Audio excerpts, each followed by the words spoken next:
Olá, meus queridos, estamos de volta. Então, hoje vamos continuar falando, na verdade não, vamos fazer a introdução do conteúdo do imperialismo europeu.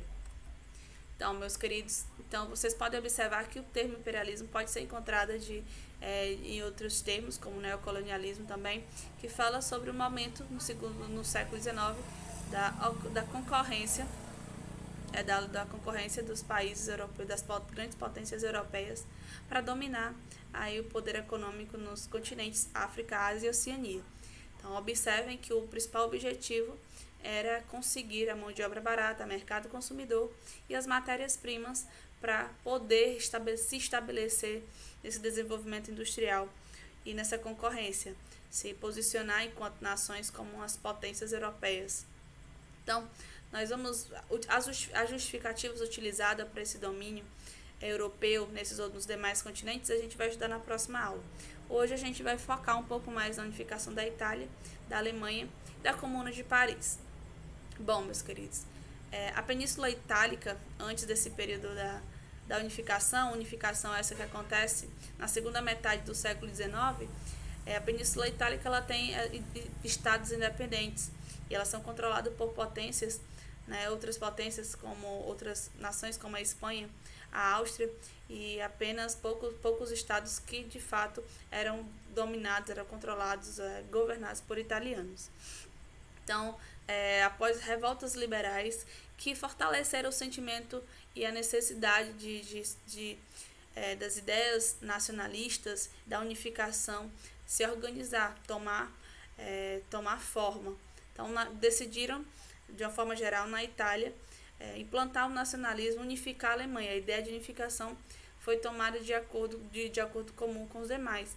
Só que o projeto para a implantação desse nacionalismo foi um projeto que encontrava algumas divergências, como, por exemplo, tinha o projeto dos revolucionários, com Giuseppe Mazzini e Giuseppe Garibaldi, que tinha por objetivo ter um apoio maior do proletariado, da população mais pobre, de certa forma, e mudar também, implantar a república, ideias republicanas e implantação de melhorias, de mais ganhos para a população mais pobre.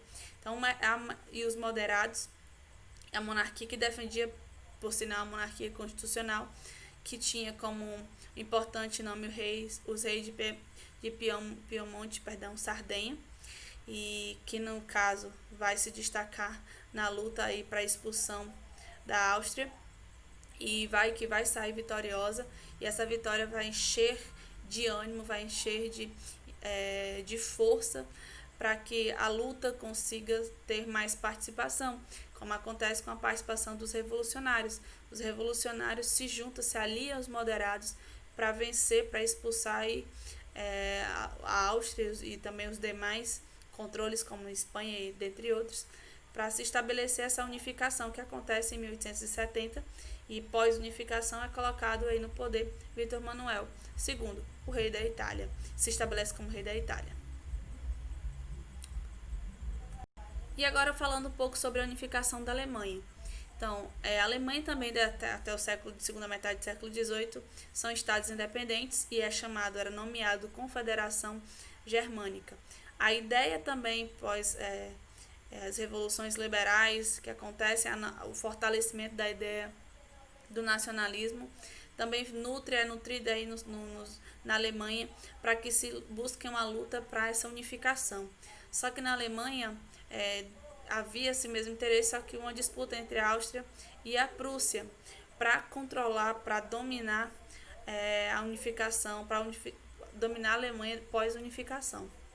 Então, a Prússia tinha aí nessa disputa, a Prússia tinha Bismarck, Otto von Bismarck, liderado pelo rei também, administrado pelo rei Guilherme I.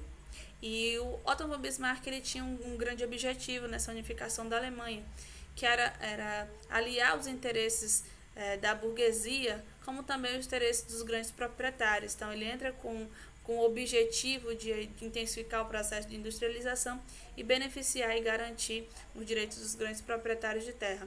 Então, dessa forma, ele ganha, assim, grande força e se torna um grande personagem nesse período de unificação da Alemanha.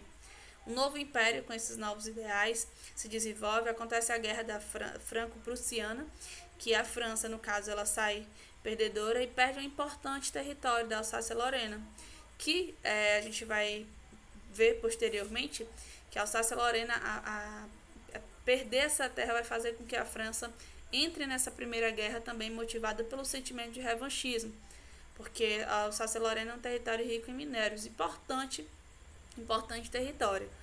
Então acontece essa guerra aí, vai ficar alimentando o sentimento de vingança nos franceses, que será decisivo para a entrada da França contra a Alemanha na Primeira Guerra Mundial. Então a gente pode observar que esse cenário de imperialismo, que esse cenário de unificação, ele vai ser importante para a gente compreender o porquê dos países estarem entrando na guerra, né?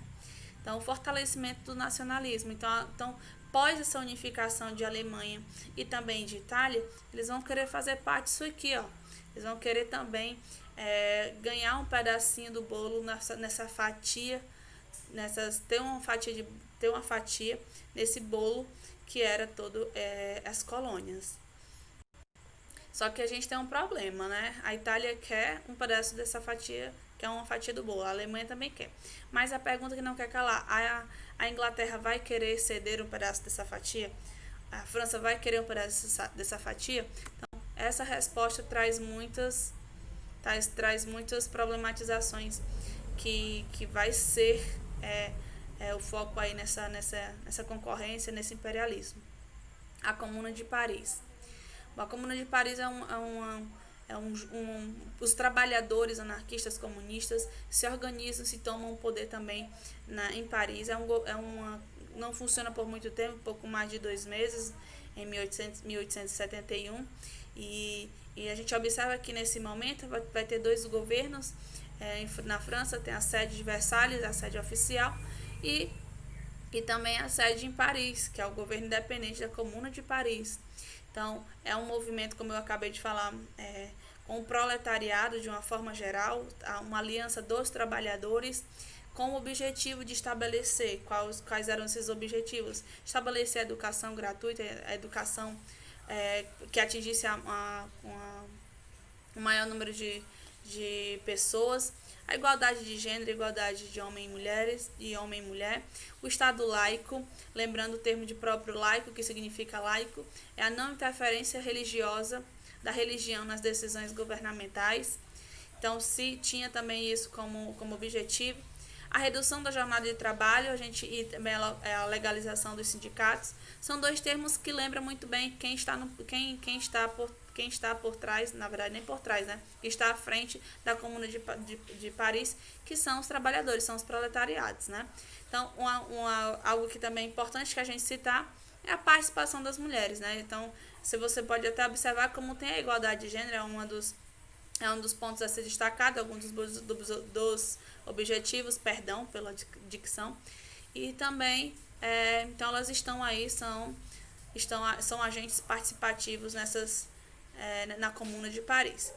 Então, meus queridos, eu espero que vocês tenham entendido, espero que possa a aula ajudar na resolução das questões propostas, e a gente se encontra na próxima aula.